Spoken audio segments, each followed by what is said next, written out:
Welcome to this episode of Phantom Journeys Podcast with your host, Matt McGuirk and Ken Smith, where we bring the unexplained to your ear holes. This podcast is brought to you by the Alien Soda Company, your connection to pop culture and paranormal themed merch. AlienSodaCompany.shop for all things out of this world. Good afternoon, Ken. How are you? Good, Matt. And how are you doing? I'm not too bad. So this is the first time that we've done this. This is the Phantom Journeys Podcast. How are you feeling about that? I am feeling excited, man. That's excellent, because this is something that I've always wanted to do, and it's great to do it with a friend that has similar interests. Right? Yeah. You know what? I have a question. What is your paranormal, like, not experiences, but what's your like, have you done any experiences in ghost hunting or paranormal? Well, I'll be honest with you. I haven't really done that much in the last couple of years, but I've done several ghost hunts. Mm-hmm. We did one. I did one. This has been actually over. Oh, never mind. That's been too long ago. But it was in Georgetown, Colorado, where nice. We got to spend the night all night in a haunted cafe, and it was a lot of fun.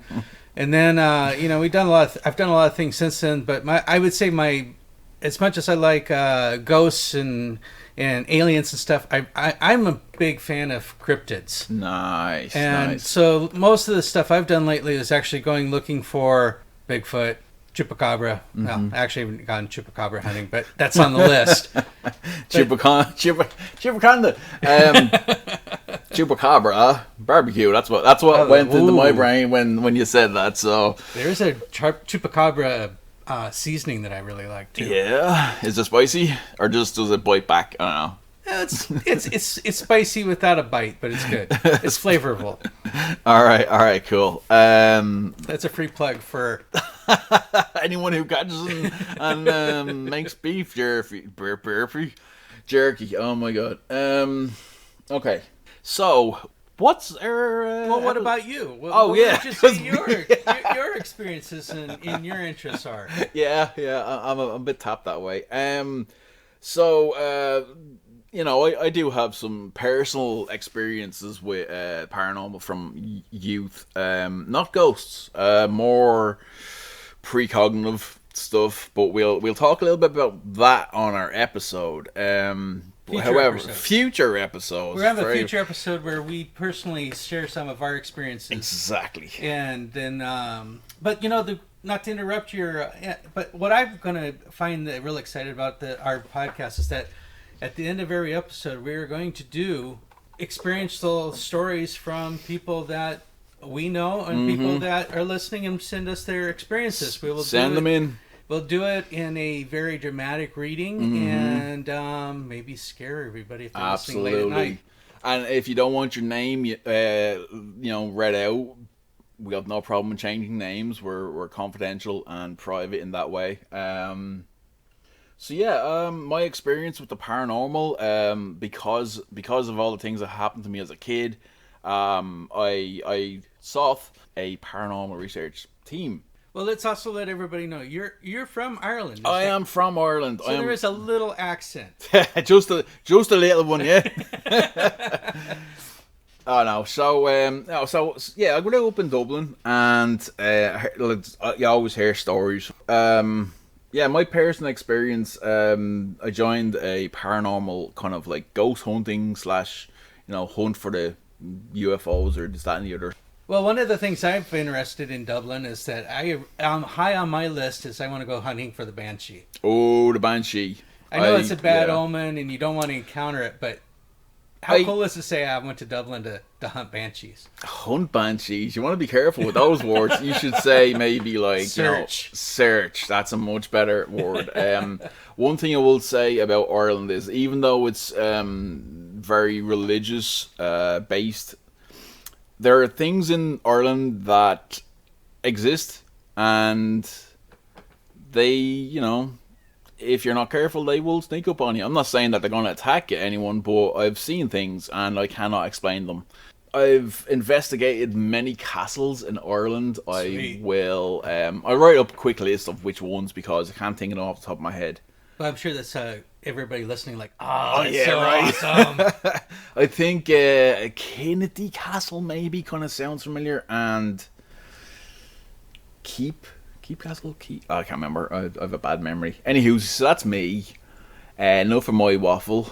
I'm definitely a searcher for all things unexplained and paranormal. Excellent. So, Matt, let me ask you this. When you're Sure. on an investigation, what do you find was one of the hardest things? Well, other than like the spookies. Other than being like scared and getting the spooks. Yeah, I mean, the hardest thing really is staying awake. Especially if you've been doing like an investigation for like several hours or even like a couple hours, you know what I mean? Yeah, because I mean you're up at night Yeah, when everybody else is like- sleeping, and it's such your normal sleep cycle. Yeah, and like if you see all these the TV shows, for example, and everything's happening, and then something else is happening all of a sudden, it's cut, right? So these people are literally in these rooms for like 3 or 4 hours at a time, but they're just showing you the highlights. Like the 2 minutes Yeah, of yeah. video took 2 hours of waiting around for something to happen. Yeah, and like you get tired, you take a break, you go have some coffee, so yeah, like, Well, it's a funny thing that you bring up coffee, because we, as a podcast, we have expenses, we have costs of doing the podcast. Yeah, I mean, there's the hosting, there's and then we want to do investigations where we can do live shows on at the investigations for people to hear things as they happen. yeah, exactly, yeah, And that costs money. Yeah. So, of course, we're going to do a Patreon. yeah. But what else? Well, go ahead and tell everybody else what we're excited about. Okay. Look, we are excited because we have a gourmet coffee line. Phantom Coffee. Phantom Journeys. It's Phantom Coffee. It's not Phantom Journeys Coffee. The right? label, yeah. Well, it's Phantom Journeys Okay, podcast, all right. and the label Yeah. says Phantom Coffee. Yeah. So we have Phantom Coffee. It's hand picked. And selections, we have flavors such as like Spectral Blue, Chupacabra Mexican Chocolate, Haunted Hazelnut, or even Goblin Decaf. For those late night listeners who still need to sleep, and unlike the paranormal investigators, need to stay up all night. So And, we have 10 flavors, we do, and and they all have their fun names. yeah, Like we mentioned, and you can get them in ground or whole bean. yeah. With the 1 pound bags right now. Bags, yeah, that's true. Purchase of the coffee helps support the podcast, helps us support us to provide you with with excellent content that we have for you. Yeah. Yeah. And then if you also go to the website, you can also get other things like coffee cups to go with your coffee. There's other T-shirts and everything else. And if you want to get these as a gift, they make great gifts. You know what else? We have gift certificates as well. Exactly. If you don't know what flavor, there's 10 flavors. Yeah. And if you don't know what flavor they want, get them a gift certificate, and they can come to the store. We have some really cool stuff coffee there too, as well. Not just mugs, So. So we will start a Patreon. We will. like everybody else, to help. With the cost of the show and bring you the content that we want to bring you.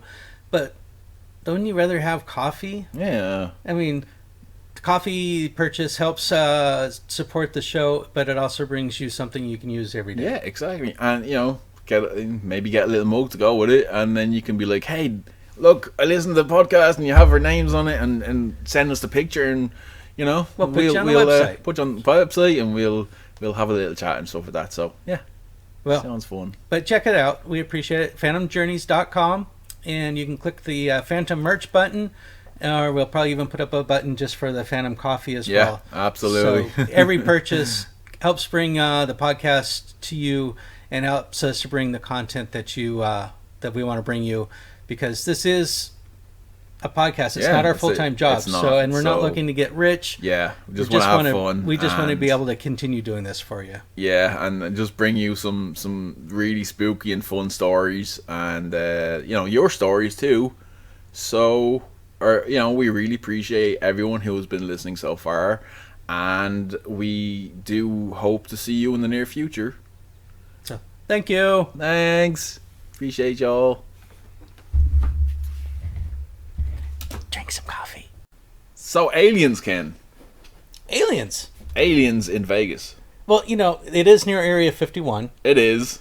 But, you know, just recently this family said that there were 8 to 10 foot aliens in their backyard. That were absolutely 100% not human. I mean, that's actually what they said in the 911 call. Mm-hmm. And then, you know, it's great that there's actually footage of what looks like a meteorite. Yes, true. So, I know about 1 million people have covered this story. Yes, I mean, it's all over social media. Absolutely. So, we don't need to rehash the story. No. But what I would like to know, let's say you're this alien.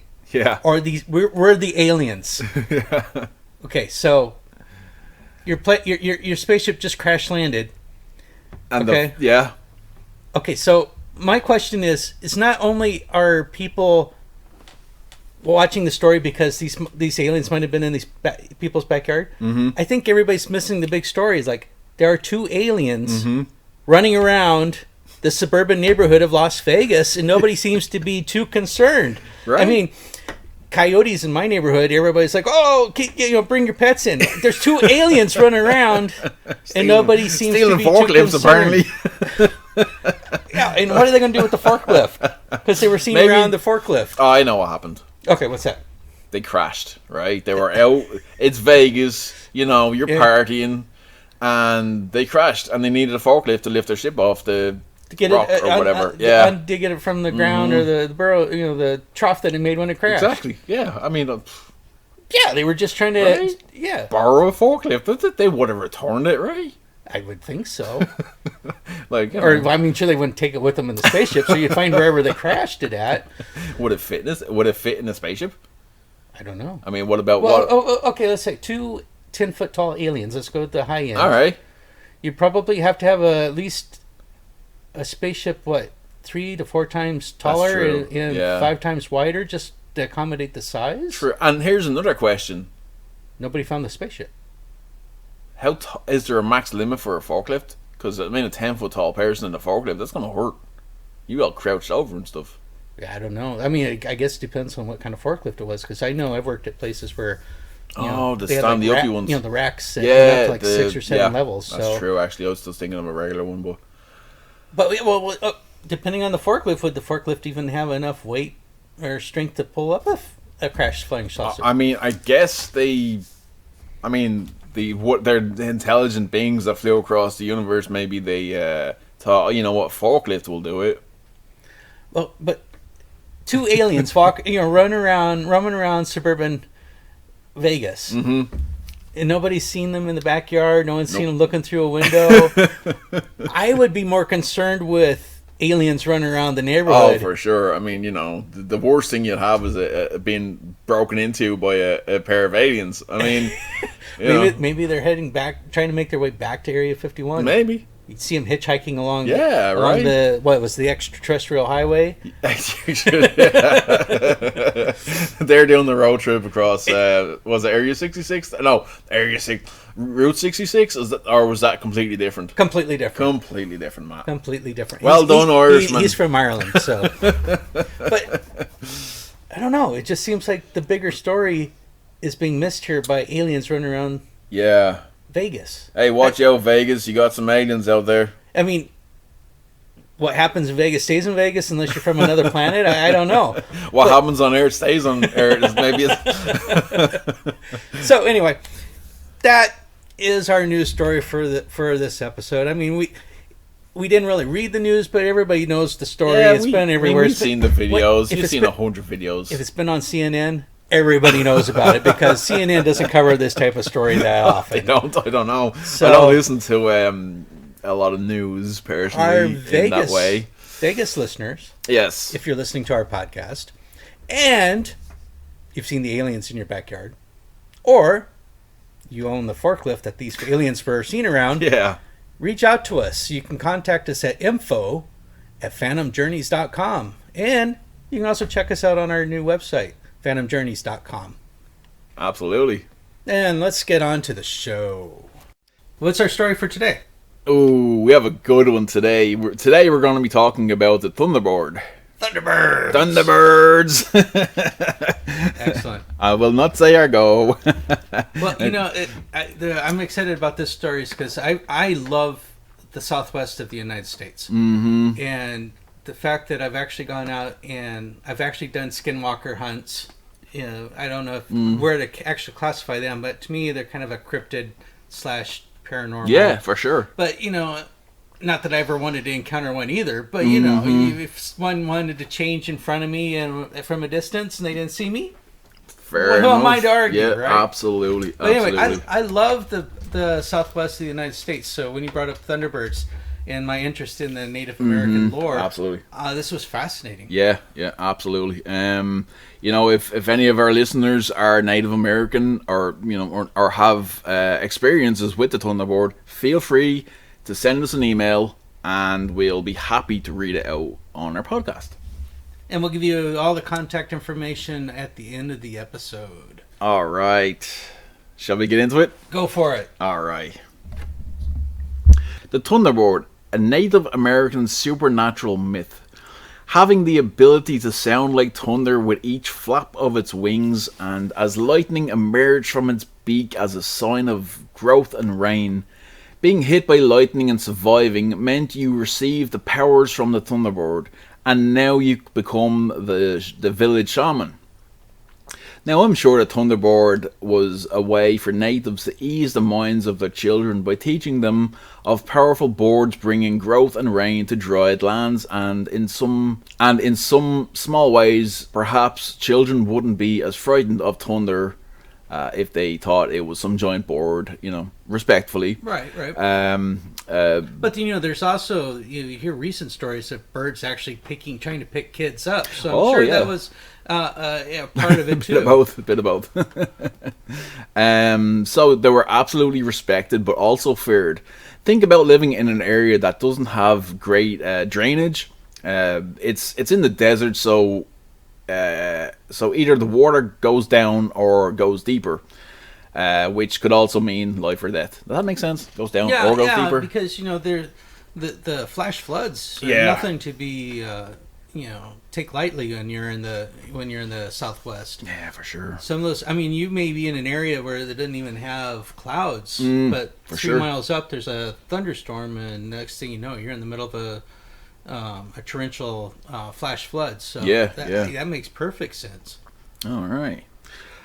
Some tribes associated with summer, while a white owl would be the winter season. Legend does say that the bird is so large it swooped into the ocean and grasped a whale inside its talons and flew to its home in the tallest mountain above the clouds. Now, is that where... Okay, this is slightly off topic, but is that where the whale from Hitchhiker's Guide to the Galaxy came from? Well, I was going to say it's either a really big bird or whales were a lot smaller back then. I don't know. I haven't heard that part of the Thunderbird legend, but that's fascinating, isn't it? Just how would the Indians in the middle of the desert know of whales? That's a good question. Yeah, trout maybe they would know, but whales? Oh, I think there's some. We have to look into that a little bit more. I wanted to say little white lies, but I think it's little white feathers, but that doesn't make sense either. Anywho's, its bright colours, feathers, awing those who witness its magnificent wingspan. The Thunderbird is supposed to control the upper world, protecting our world from the underworld against a horned serpent called Missikin. I'm glad you're pronouncing this. I'm so sorry. Missikin Ubik. Missikin Ubik. Missikin. Sorry about that. Some of us forgot to turn their phones off before doing the recording. Some of us did, but no one loves me. Ringtone down. Okay, now that we both powered down our phones. The Missininubik. I commend you, sir. Well, that's a complete guess. Everybody out there that's Native American might be insulted by the way I just pronounced that, but we apologize. It wasn't on purpose. The Missininubik, by hurling lightning at it. Now, some see the Thunderbird as a punisher of evil, having said to have turned an entire village to stone for their actions. Those actions are not documented, but we have to take their word for it. Others believe the Thunderbird protected the people from Unkatahia. Unkatahia. Unkatahia. Uncle Tahia. That's our best guess. Unkatahia. Editing? No, I'm kidding. Okay, a race of reptilian monsters. They can be found in art and spiritual statues, such as the totem pole, its wings outstretched. I would love to take a dive into the lore and the meaning behind each of the animals on the totem pole. But we just don't have the time for that at the moment, I'm afraid. So, yeah, that's kind of the skinny of it, really. So, what do you think that the village did that it turned to stone? I mean, you'd have to be pretty bad, wouldn't it? I mean, because that's a pretty permanent punishment. For sure. I mean, like, even, like, we're not going by our laws, we're going by their laws, too. So, what would it be? Like, desecrated a village, another village that they shouldn't have, or, I don't know, insulted a god, maybe? Would the Thunderbird be vindictive if they insulted or maybe attacked it? That's a good question, actually. Yeah, we should definitely take some notes and see if villages being attacked by cryptids in the past maybe might come up, and then we can answer those questions. I think that's quite interesting. I kind of like the idea that the Thunderbird, or at least the parents or the mothers or whatever, kind of teaching their children about the Thunderbird. The boogeyman. Yeah. You know, it's not... okay, I think that thunder and lightning is terrifying to children. Yes, absolutely. And if you were told as a child that... Well, you also have to remember that they're living in teepees. Or thin... Yeah, that's... protection out in the wilderness. That's even more scary and more frightening than it would be, to us under the safety of your brick homes. Yeah. So, you hear the thunder and lightning in the distance, and your parent might go, hey, that's our protector. And that's just let you know that he's about, and the kids might not get as scared. That's what I think. Now, I mean, I could be very wrong. Okay, so this is actually a great episode for us to choose to start off, because we're on having an upcoming episode about the lizard people that live underneath Los Angeles. What about getting hit by lightning and becoming the shaman? I guess you got to pick someone in the community to be a shaman. Natural selection at its best. If you're lucky enough to survive that, then you must have some secret that you need to teach everybody. Absolutely.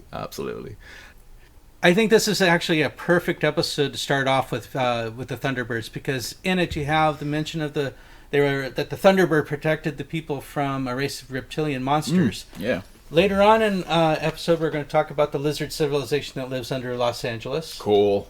And this is something I want to bring up to you, because you mentioned that you think this is more a protectorate story. Like I mentioned a little earlier, the boogeyman. Teaching kids not to do this, not to do that. Well, we're also going to have a story coming up in a later episode about the Lake Elizabeth lake monster. Oh, very cool. And this is a monster that didn't reportedly live in the lake, but lived on the island in the middle of the lake. Okay. And was... That's right. And was reported to be very similar to what we would now know as a pterodactyl. Oh, okay. So I think that ties it perfectly to this episode. Maybe the Thunderbird are a race of pterodactyls that didn't gone extinct yet? What do you think about that? This world is so large. There's parts of it we're not fully experienced in. There's a lot of caves on coastlines and stuff like that. Do you think they've all been explored? Do you think we've explored this world? I mean, look at the world's largest cave system in Vietnam. Wasn't discovered for till 30 years ago or something like that. That's I don't remember when it was discovered, but I think it was mid-90s. But then I know you guys are going to have Google and everything check, the fact check me, but I'm just going from memory. But I mean, that was the largest cave system in the world. It's got its own atmosphere and, well, maybe not atmosphere, but weather system. The weather in Vietnam too. That's like real humid. Like the crazy plants that grow. I say crazy, but I mean that in the most positive way.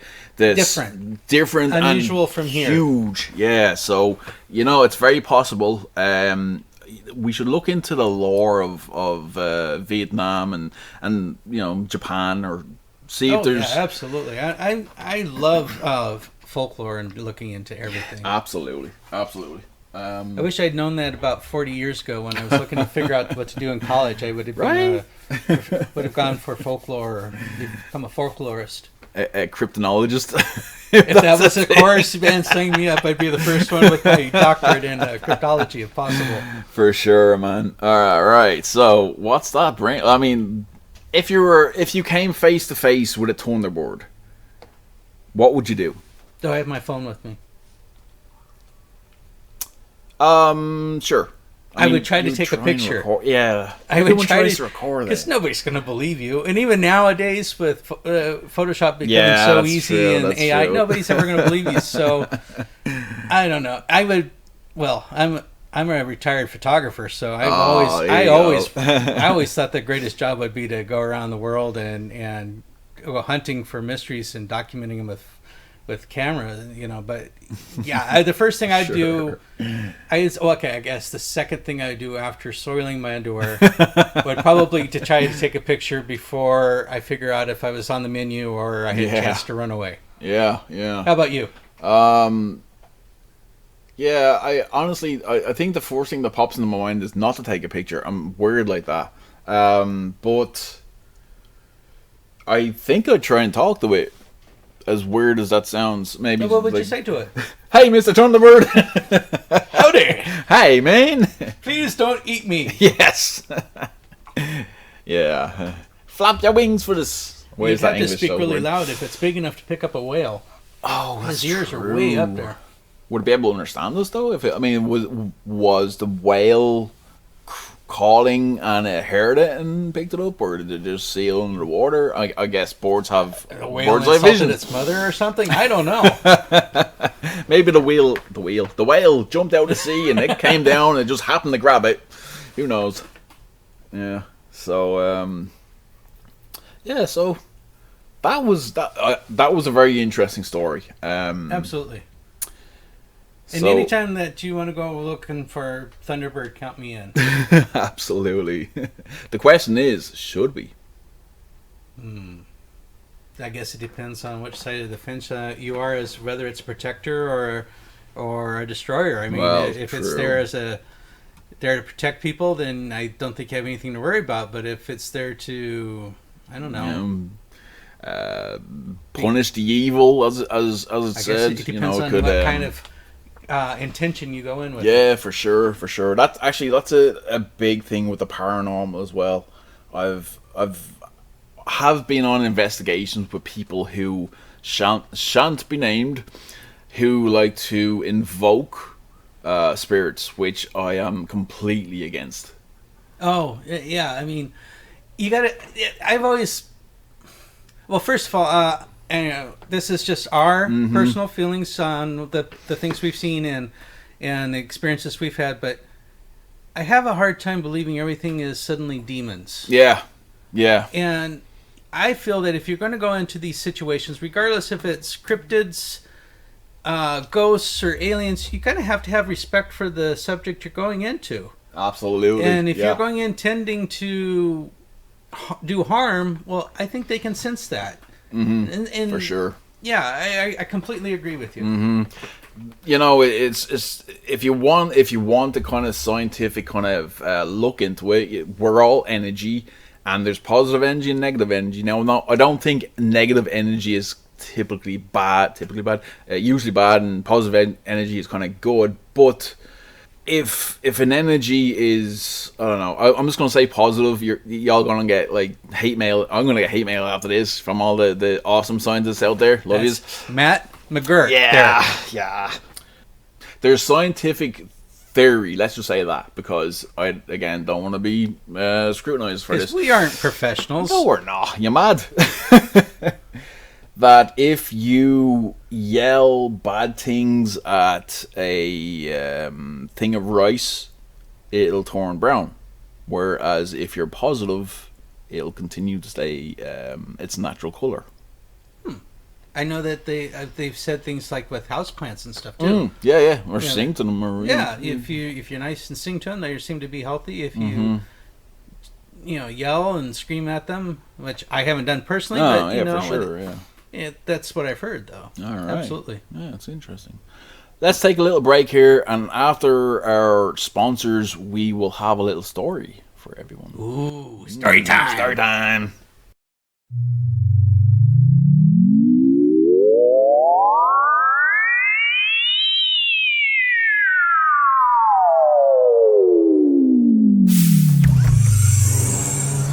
Hello, Earthlings. We are from the planet Mars, and we are here to shop at the Alien Soda Company. You know, you don't have to travel the solar system to shop the Alien Soda Company. All you got to do is visit aliensodacompany.shop, and you too can get pop culture and paranormal themed shirts, shower curtains, posters, and they got over 100 different license plate frames that you can put on your flying saucer. So that's aliensodacompany.shop. Yeah, aliensodacompany.shop. For all things out of this world. Alien Soda Company, for all things out of this world.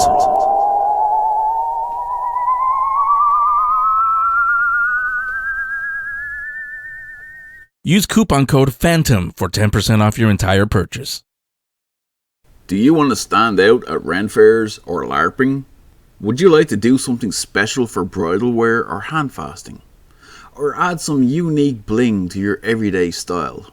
Check out elvenstardesign.etsy.com for your best and unique handcrafted Celtic jewellery. Or go to phantomjourneys.com and find a link in our partners section. That's elvenstardesign.etsy.com. Welcome to the listener story segment of our podcast. Today I'm reading a story that was sent in from Luke, my good friend, whom shall also be in my experience stories later on. So, without further ado, strap yourselves in and have that Phantom Journey coffee in your hand, and here we go. One night, after a hard day's work, I was laying on my bed watching TV. Tired, but not quite ready to settle in for the night. I noticed the light from the landing seemed dimmer than usual, but I took no notice of it at first. I kept flicking my eyes towards the landing every few moments, wondering what was wrong with the light, thinking perhaps I was more tired than I had realized. I turned off the TV and looked out into the hallway, moving my head as though I was trying to see past something that wasn't there. I sat for a few moments, waiting for my girlfriend to come to bed. The light in the hallway seemed to move as a shadow appeared in the doorframe, as though it popped its head into my room. I quickly sat up, rubbing my eyes, thinking, what the hell did I just see? The shadowy head in the doorway was still there. I didn't know what I was looking at. The shadowy head soon became a shadowy figure. It moved quickly towards me. I didn't have time to react, like you would think. I didn't have time to think. It was right in front of me. It seemed to push itself against my face.